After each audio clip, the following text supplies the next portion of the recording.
Welcome back, everybody, to another episode of OA News Overtime. I'm Jordan Hill with Justin Lee. Justin, we got a little bit different setup. Jordan, we're back. We're back and better than ever. New look. Intern Thomas is on sabbatical, possibly forever. We don't know. Dearly departed. Don't worry, he didn't die. He's no longer with us. With us. Literally with this room. But a lot to talk about this week. A lot of crazy stuff. Busy time. And, let's start.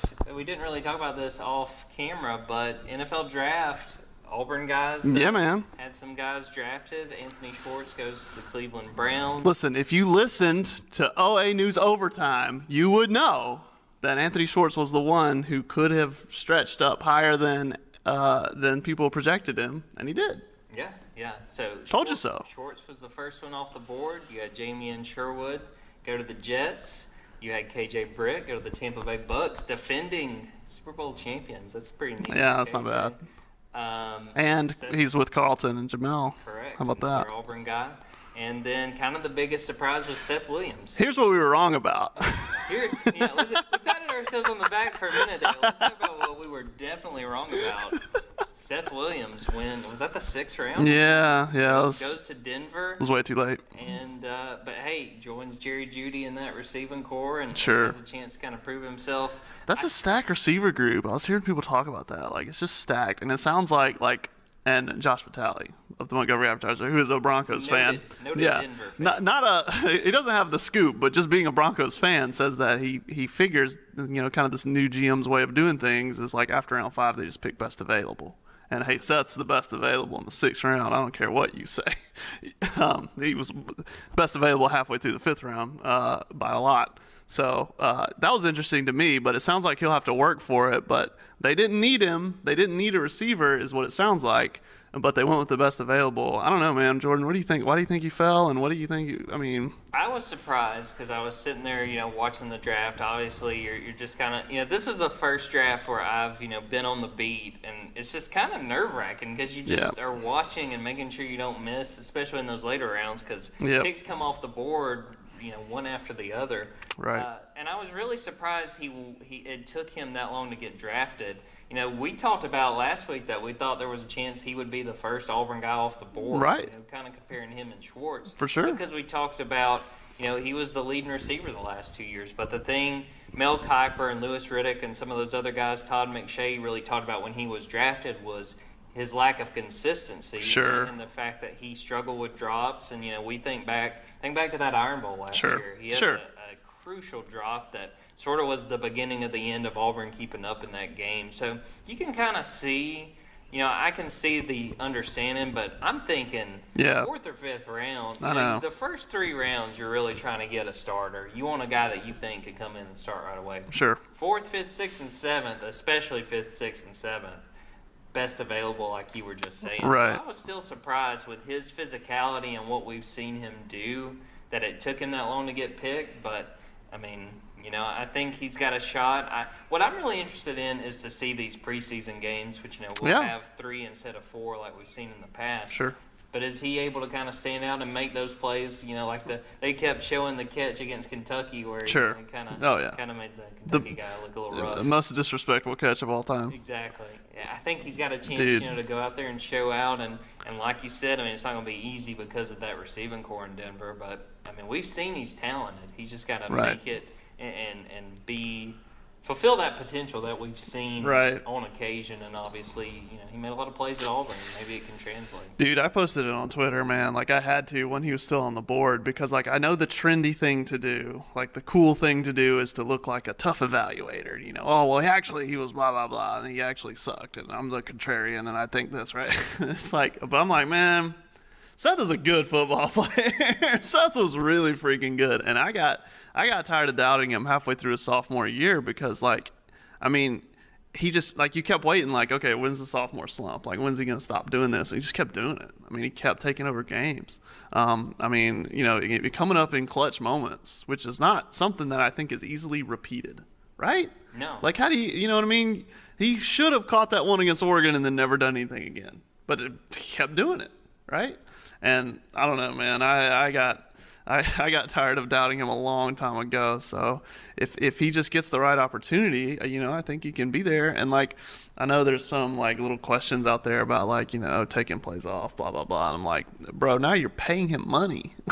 Like, I don't know how motivation is a question anymore.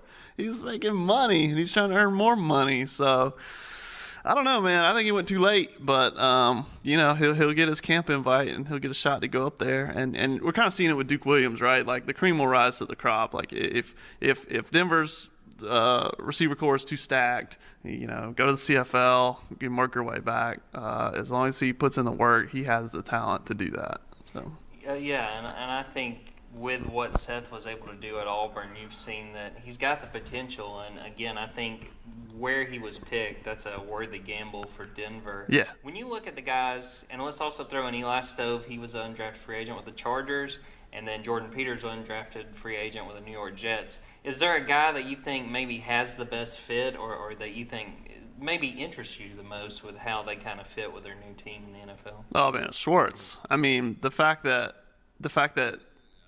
just you can throw him out there, like, hey, go deep. You know what I mean? And, like, who's their running back? They've got a running back. They've got a guy. Yeah, Nick Chubb. And he's beasting, right? And he's doing well. So they got a running back. They have Giants guy. Why am I blanking? OBJ. I think to what you're saying, OBJ, yeah. The fact that he is not looked at as the number one receiver is huge. Sure.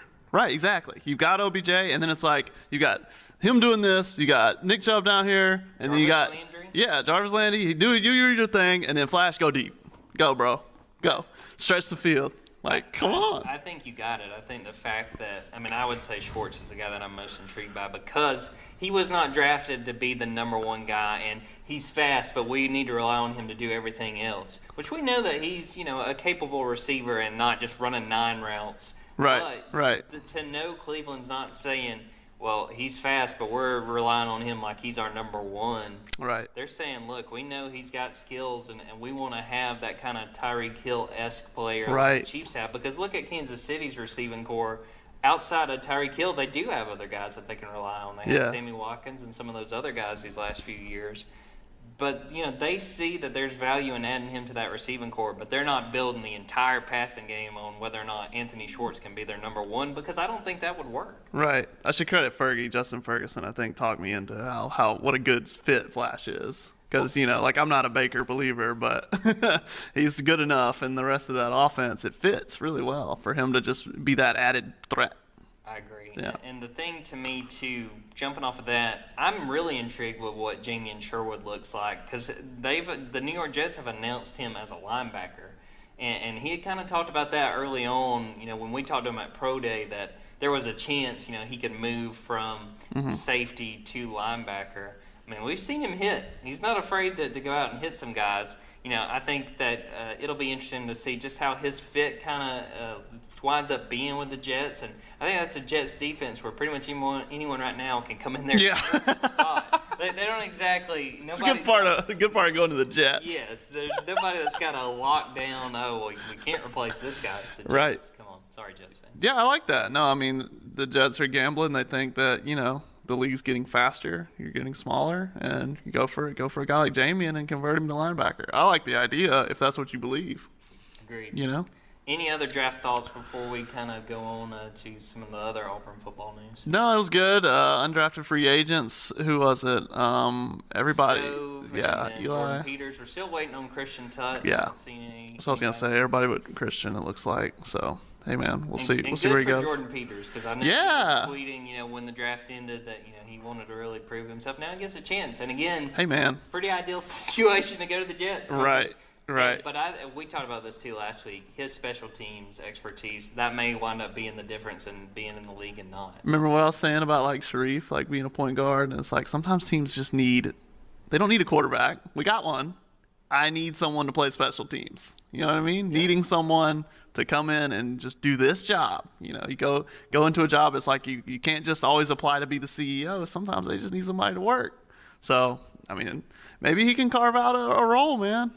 That'd be, I think he's got a good shot just given his background and how well he's done in special teams. Well, switching gears from guys that left Auburn to go to the NFL to guys who just left Auburn. A lot lot of news of the transfer portal the last week or so.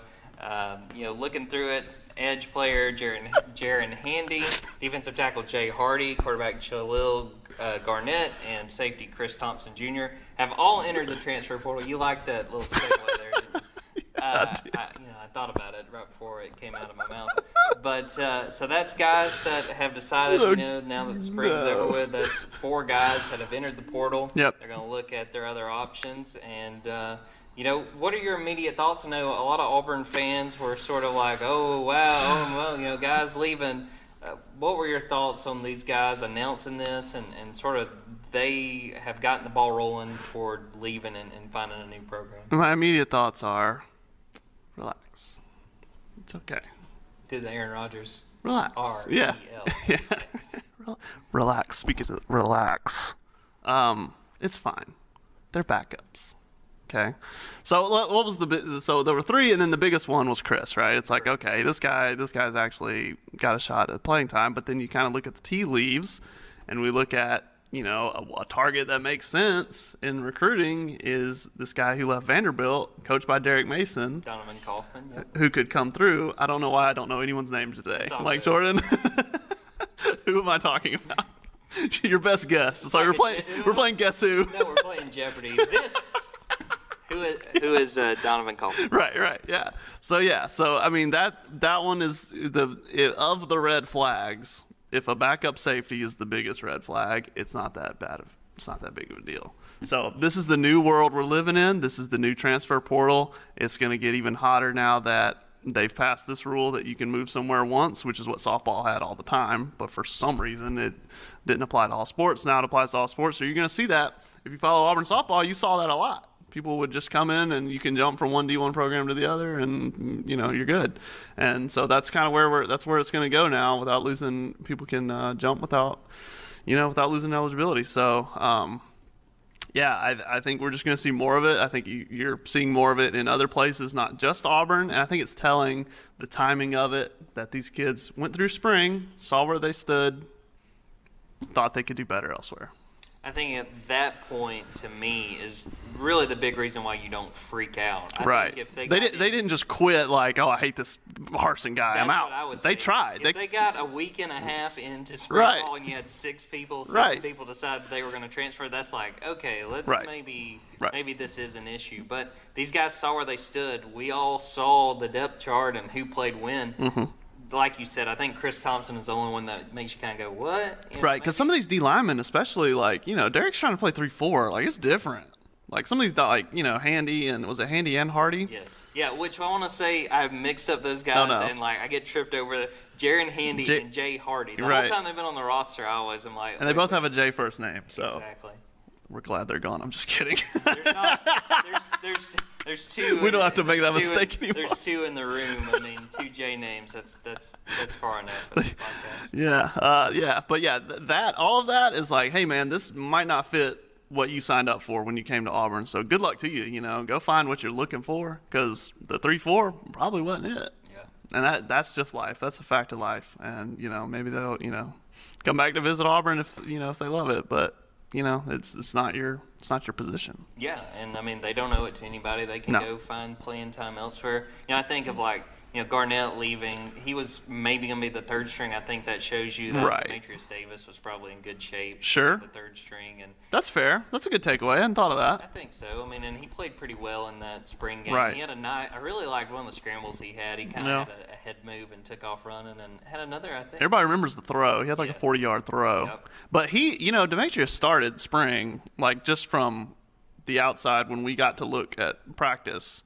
And, Brian Harsin says, there's not a depth chart, there's a pecking order. It's like, oh, Demetrius is at the bottom of the pecking order to begin with, right? So that makes sense that he made some movement, and Chalil's like, okay. So along those lines, I kind of want to hit on some guys that I think could benefit for these guys leaving. Again, these guys that are entering the portal were not starters, so this doesn't exactly, open up you can go ahead and start. But we talked about Davis. I want to talk about Caleb Johnson, an edge guy that I was able to watch in high school at Northside Columbus. He was a really talented guy. He's shown flashes. He hasn't played a ton in his first couple years here at Auburn, but he's an edge guy that could maybe step up. Marquise Burks, defensive tackle, Yeah. junior college guy that's been here. I think this will be his second year. I think he's probably looked at as the guy that can be in the middle there, play that defensive tackle position. So he's probably got a chance to step up. And then the other safeties, Eric Reed Jr., he's probably got a good shot at it. And then another local guy that showed out in that 8A game, Trey Elston. Yeah. I think, even though he's a walk-on, I mean, that was another hit to the safety depth, and maybe he can make the most of that and try to get in the mix and maybe see some playing time this fall. Yeah, man. I'm with you. Agreed. See, that's what I like when it's just nice and easy. We are totally on board. They don't call you the best color man in the business or nothing. Yeah, that's right. We were quoting another major league quote earlier. We won't say it. Yeah, that probably couldn't make the podcast. Because you can't say it on the air. Yeah, exactly. Switching gears. What's next? All right. To Auburn men's basketball. Okay. Pretty much everything seems to be wrapped up as far as the transfers. Right. Everybody So we've officially got the letters of intent for everybody. Exactly. Walker Kessler, Zep Jasper, Wendell Green Jr., and then Desi Sills signed on Wednesday today Right. as we're talking. So Right. seems like everybody is on board. So as we stand with this roster right now, Right. there's at least one spot left Right. that we know of. So a little inside baseball for everybody. They committed, and then when they sign, that means the coach can say stuff about them. So then when they're signed, officially, the university puts out a release and Bruce says nice things about them, right? And that means they're in, it's official, right? So, yeah, so that's what's happened. So everybody's in now. And like you said, so the roster is at 12 right now of 13 with JT Thor on the roster. JT Thor leaves, there's 2 scholarship spots open. If he stays, there's 1 open. But as we've talked about, playing time is a different deal. There might be scholarships available. There's not any playing time available, hardly. And that's what happened with Trey Alexander. So we'll see what they do next. You would think you go for someone, maybe, a JUCO guy who just wants, one more shot at it, somebody on their maybe someone on their last legs of their college career trying to make it big with one more splash.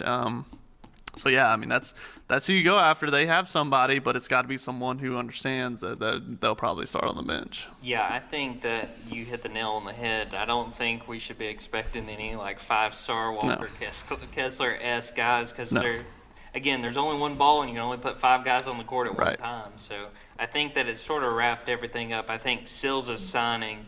There was drama last week, or I guess that was 2 weeks ago now, that when Trey Alexander, I don't think on the horizon, I don't think we saw that coming, but once it happened, you're like, okay, sure, this makes sense. Right. But I don't see any more, kind of avalanche, whoa, Right. No need for an emergency podcast with anything coming. They're probably going to add somebody. Right. They could wind up adding 2 people. We still don't know about JT Thor and sort of what his mindset is and what his chances of coming back are. But I think on the whole, everything's kind of slowing down for Bruce Pearl and everybody as they get ready for next season. Right. So if you're an Auburn fan, you're watching JT Thor. If he comes back, you throw a parade. You celebrate. That's great, right? And if not, you need a wing. And here's the thing: they're probably waiting to see who they offer based on what Thor does. Because if Thor leaves, that's more playing time. Suddenly open, And that's the thing too. I mean, we still got a little while before he absolutely has to make his decision. Right. So it's kind of interesting that it's sort of this waiting game of okay, what do we think? And obviously, maybe Bruce Pearl and those guys have intel on what JT's going to do, but we on the outside looking in are just kind of playing a guessing game. Right. But I think just learning from the past, he didn't replace Sharif until Sharif said he was for sure leaving. Wendell didn't come in until we knew Sharif was leaving. He went after, I remember he went after Zep, and everyone was like, oh, does that mean Sharif's gone? I was like, no, they play different positions. It's not the same. Then Wendell comes in, who is Sharif's twin, plays the exact same way. Oh yeah, this is the guy that replaces Sharif. It feels, I'm sure he's probably in communication with people, but I don't know if the offer is out there right now. I don't think any JT Thor replacement has announced that they've received an offer from Auburn yet. I don't think they're at that stage yet. I think they're waiting and seeing on JT. That's just me. That's what I think. No, I mean, it makes a lot of sense because we haven't seen movement on that front. Right. We'll switch gears and talk a little positive baseball news. Hey, man. I feel like I'm Debbie Downer when I talk about Auburn baseball because they've struggled so much. Right. I got to give them credit. They went out and played at my alma mater. There you go. At number 20, Georgia. The unfriendly the unfriendly confines. Fully filled and took 2 of 3. Yeah. Had a really dramatic second game. Yeah. 14 innings and I think that was sort of a point where the situation, had Auburn lost that game, could have been really disastrous toward what the rest of the season looked like. If you lose that game and then you lose Sunday, or I guess I think that was a Thursday, Friday, Saturday. Yes, they're doing it weird. They're doing it the holiday schedule. If they would have lost that game Friday night and then lost Saturday, you're like, well, I mean, we can't buy a break. Right. But they win that game, then they win on the Saturday as well. And now they're tied. There's a 3-way tie in the cellar with Texas A&M and the other one and Missouri, and so 2 of them are going to miss the SEC tournament, but they're tied with the other 2. So they just got to launch themselves ahead of Texas A&M and Missouri. And guess who's on the schedule after LSU? Well, I want to hit 2 on that LSU series. Right. Because LSU, I think, is only a couple games ahead of Auburn. No, you're right. You go in, and LSU's coming to Auburn. Winnable games. A winnable series. If you can win that series, yep. I mean, you give yourself a lot more breathing room. Yeah, you do. Auburn is by no means locked into this SEC tournament. Like we've talked about before, you got a 14-team conference, only 12 go to the SEC tournament, and Auburn is sitting there near the bottom. But if they can maybe get some wins against an LSU team that's doing really well, they took a game off of number 1 Arkansas, and I think they took the series against Ole Miss before that, which we know is a good Ole Miss series. They try baseball down there, man. They're going to be good. Yeah, LSU, this is sort of these Mississippi and Louisiana teams. They like baseball, man. They're going to be good. And what's funny is this LSU team has been kind of off as far as win-loss from what LSU is expected to do. But they seem to be kind of hitting on all cylinders when it kind of matters. So Auburn needs to, I would say, try to win at least 2 of 3 to really feel good about their chances of going up to Hoover and being able to play in that tournament. Yeah. You got a chance to make some space, and then obviously the head-to-heads come later. So there's 3 series left. It's LSU, and then it's either Texas A&M. I don't know the Missouri. Yeah. I don't know the order of Texas A&M and Missouri. That's to close the season.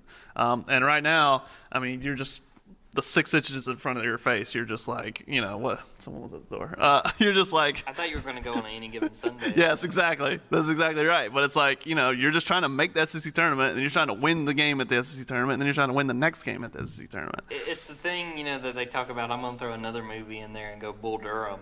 Okay. They say just take it one game at a time. I mean, but as literally all you can do. As dumb as that sounds, that's where Auburn is. Right. You can't afford to look ahead because if you look ahead and say, well, we got to win A&M, we got to win Missouri. Well, if you get swept by LSU, you're in a whole lot of trouble. Hey, man, you win these series, go to the SEC tournament next with noise, and hope that the SEC schedule and the reputation the SEC has might can get you in a regional still. I don't know. It seems like you're kind of past that, but all you're trying to you're trying to live and fight another day, and if they make tournament, you are living to fight another day. Absolutely. I mean, it's an uphill battle, but if Auburn can string some wins together and maybe put on a good showing for the tournament, who knows? They might be able to steal a spot. We see with these tournaments all the time, there can sometimes be teams that make it that you go, I don't know. Auburn could be that team if they're able to finish the season strong. I should have kept focus on the 6 inches in front of my face when someone walked in the door. I mean, we're Jessica, what do you need? You don't need anything in this room? Okay. None of us are perfect. See, Jordan, this is why I like Jordan. I'm always trying to be the positive influence on this podcast. Somebody's got to be. Well, let's start to wrap this thing up, and I want to go back to the NFL draft and not look Auburn specific, but over the whole draft. There's nothing like an NFL draft for hot takes. Oh, yeah. So, Justin, do you have any that you would like to expunge upon our listeners from what you saw and your thoughts on what we're going to see from some of these guys that got picked? How about you go first? Because I'm just going to. You go first. All right. Well, I'm going to start with Trey Lance. I am not a Trey Lance believer. I do not think that's going to wind up working with the 49ers. Because if you look at Trey Lance's career, very limited play. Sure. Even going back to high school, his system that they ran was really run heavy. He was not throwing a whole lot. You've done your research. You're like, man, I went back to the tapes. This is why I've been grinding tape over here, man. You think we're just in this back office? I watch film in here, and I'm watching, but didn't throw a lot in high school. Played very limited at North Dakota State, and then last year they only had one game. So you got that, but the biggest thing to me is I think everybody has bought in that Kyle Shanahan Sure. this and Kyle Shanahan that. Yes, we hear it all the time. Yeah, you're seeing it more and more. You're seeing it more and more. People will not criticize Kyle Shanahan. It's almost to like the Bill Belichick, well, he did this and he knows what he's doing, so he can do no wrong. Right. I don't think this is going to work. I think okay. And I think part of it, too, is everyone's like, oh, thank God they didn't get Mac Jones. Right, There was sure. talk, and everyone's like, you can't get Mac Jones at 3. I love how ESPN was so surprised. It's like, oh, Mac Jones keeps falling. And it's like, you're the only one who said he was going to go that high. And that was you. And it was like, if he doesn't go at 3, then he is going to 15. Right. So it was like, but I don't think Trey Lance is going to wind up working. I think it might be fun to watch, but I'm not convinced. I think that they were really forced to try to get a quarterback. I don't really want to see them get Justin Fields. Right. But my ultimate hot take is that Trey Lance does not do too Hey, man, I'm going to go off of that. And I'm going to say I don't like Zach Wilson, not because I've seen his high school tapes, but because he looks like, as I saw on Twitter, he looks like an actor playing a quarterback. That's true. I'm not sure he's actually a quarterback. He looks like he plays quarterback on a CW show. So, I think this is a bad year for quarterbacks. I think all of them are going to be bad. Yeah, I'm not. I think Justin might be all right. I think Trevor, I don't know about their Trevor will be, Trevor. Besides Trevor. Yeah. Trevor will be fine. I think the thing that a lot of people have finally learned is that if some of these guys flake out, it might be like if Zach Wilson's bad, it could be his fault. Also could be that he's with the Jets. Right, true. I think people have started to realize like we can't always call these guys busts because sometimes they get put in crappy situations. Trevor. Yeah.